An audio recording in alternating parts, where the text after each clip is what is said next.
Toute cette période qui suit la Seconde Guerre mondiale est aussi une période riche en mutations sociales.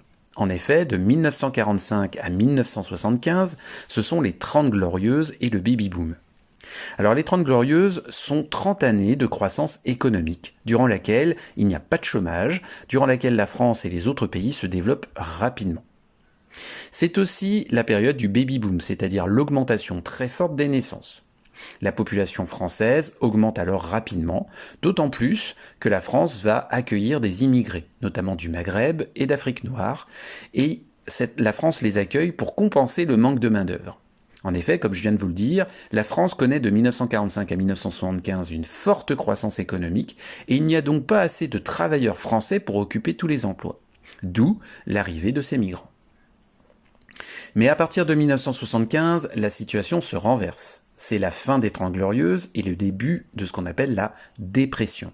C'est-à-dire le début d'une longue, très longue crise économique qui va durer jusqu'à aujourd'hui. Nous sommes d'ailleurs toujours en dépression aujourd'hui. C'est aussi à partir de 1975 que le baby boom va commencer. C'est-à-dire le fait que les vieux vont devenir progressivement plus nombreux que les jeunes. Vous voyez, cette longue période qui s'étend de 1945 jusqu'à nos jours est riche de changements, de bouleversements.